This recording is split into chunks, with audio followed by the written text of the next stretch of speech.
LSU represents the main academic center of this entire region, and it is usually the academic centers that foster new techniques for the future.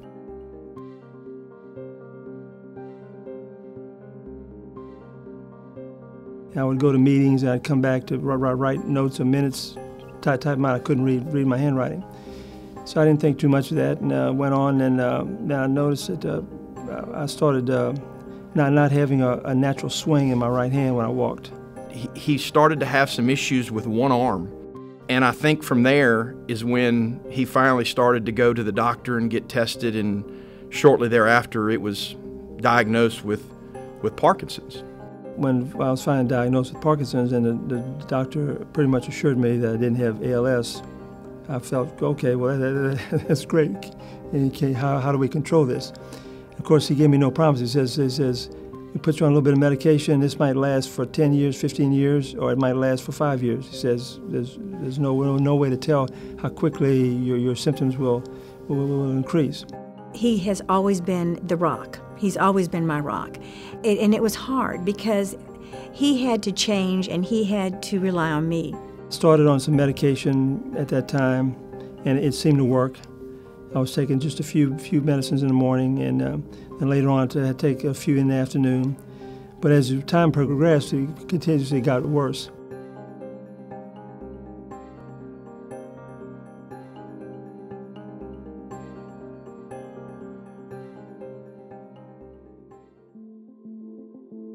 The last year I was having a very hard time eating because I was choking a lot, because it also affects the muscles that control swallowing. So I had to stop eating heavy meals, and I lost weight. God, this disease is just making him look horrible and feel horrible. And I mean, I've carried him out of restaurants. I physically picked him up and carried him out of restaurants when he looked at me and said, I can't get up. I would awaken at night because I could hear him, and he had gotten out of the bed and he was having to crawl, on all four to get to the bathroom or to get to where he needed to be. So at that point we knew that something had to be done. I don't want to see my dad sitting in a nursing home, crippled up, where that's all he did all day. And that's not the vision you had as a kid of your dad.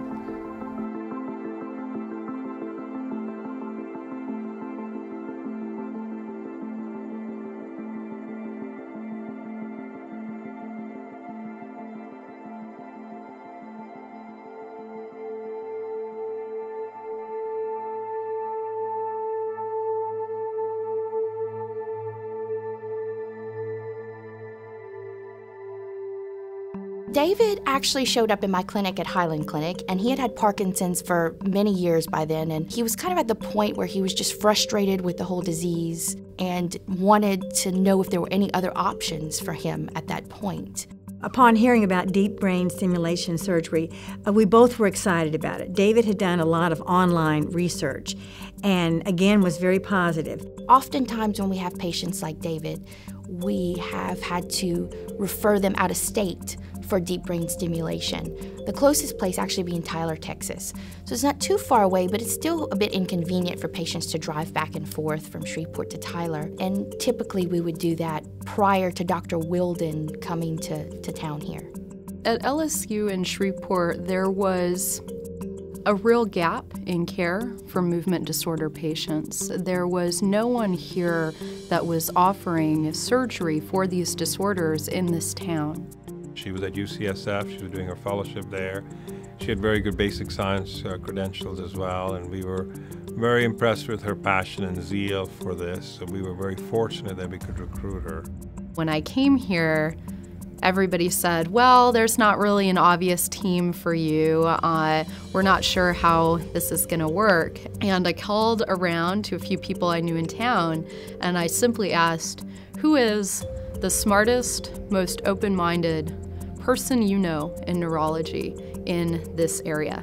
And I got 3 different answers, and all of them were Dr. Harris. I met her at the residency clinic, and I thought, man, she has more passion than anybody I've ever met. So she was just totally devoted to deep brain stimulation. You could tell right away she really loved what she did. And she basically built this center that we have from the ground up. At Willis Knighton North, they had an MRI suite already that was very similar to what I had used in California. And so I approached them about potentially renovating it to meet operating room sterility standards, and they were very open to it. It's life-changing for people. I mean, if you can't walk down a hallway, you can't drink a cup of coffee, just think of what, you can't even go out. I mean, you can't even go out into public like that. And these people now have their lives back, which I think is amazing, and I wanted to be part of that. The Surgical Movement Disorders Clinic is definitely a team approach. I heard that it was, kind of a joint effort between Mr. Elrod and Willis Knighton and Dr. Nanda and some of their efforts to get her here. I mean, it's just another wonderful story of these visionary people who continue to try to improve our community. Well, one thing about younger doctors I find is a lot of more recent med school graduates don't seem to talk down to patients. They explain things to me. I felt very comfortable with both of them. I remember him telling me one of his biggest fears was feeling like he couldn't even get up and walk around in his own home. And I think that courage and strength in him was readily apparent because the alternative was just so dire.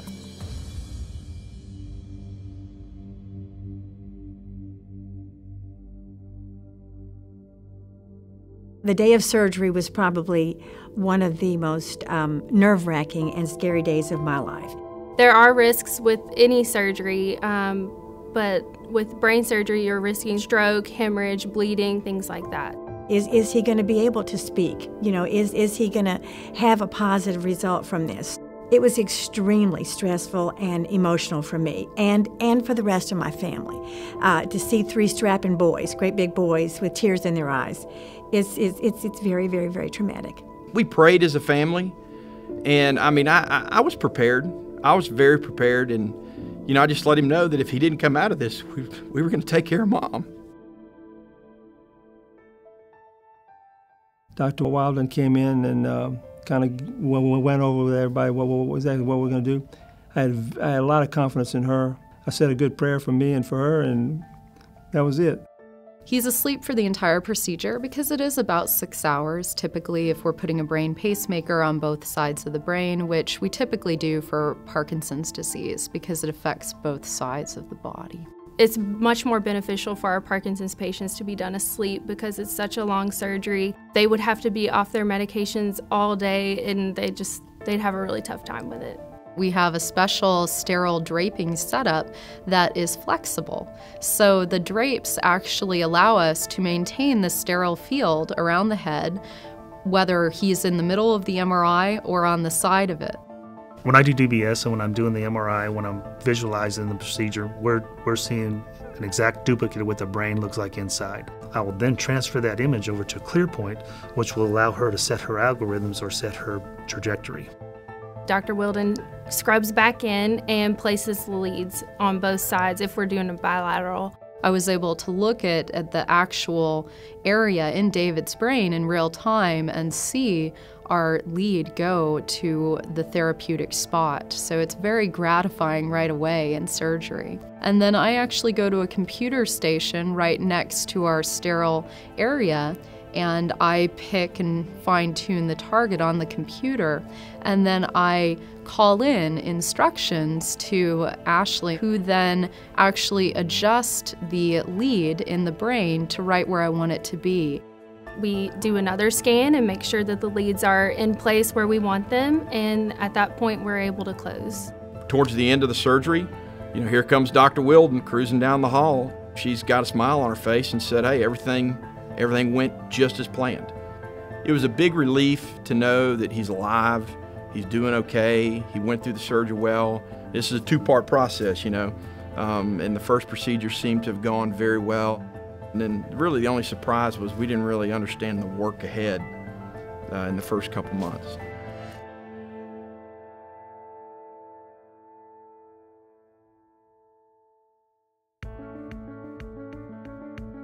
A few weeks out after the surgery, We basically turn on the device, and there is a little tweaking that we have to do, but the first time that we turned it on was awesome. She said, now I'm gonna calibrate this, and I'm gonna turn it up higher than what we'll normally use it, at least to start with.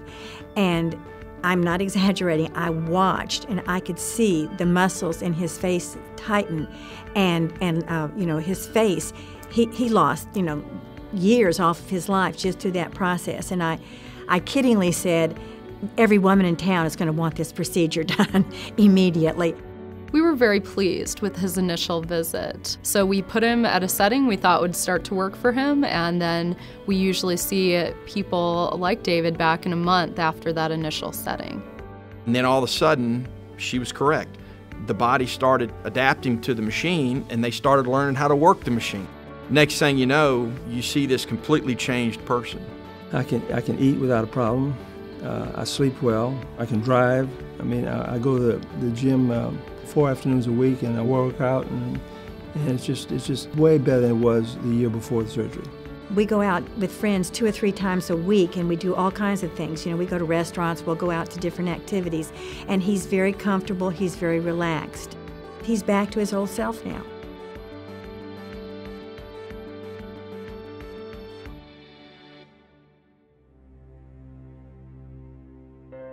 It's a pretty amazing feeling that I was able to be part of a team that could help him recover his life.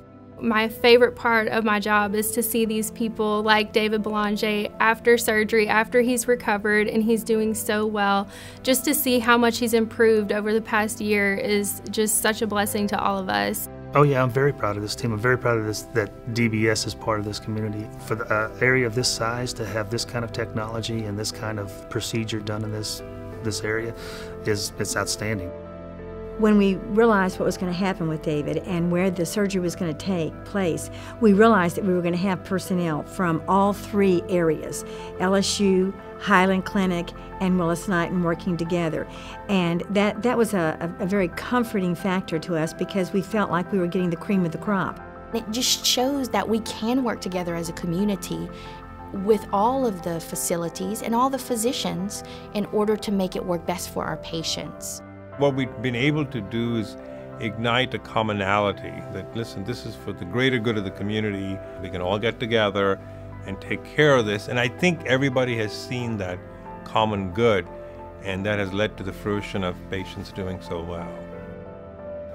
Well, I will say thanks, first of all. And, they made a big difference in my life right now, and I think for the foreseeable future. And just been a joy to work with all that whole team. You have no idea how much hope you've given our family and how much easier of a life you've given my mother and how much happiness you've given my dad and just helped all of us. There's no way in the world I could ever thank you for all the time, effort, energy, and love that you put in to giving my husband and I our lives back, because that's what they did. Sometimes I sit out on my porch and think, what does it take to be battling a disease that doesn't have a cure and have to get up every day like David and have to live with that? And I think at the end of the day, we were never the heroes. It was always David and people like him.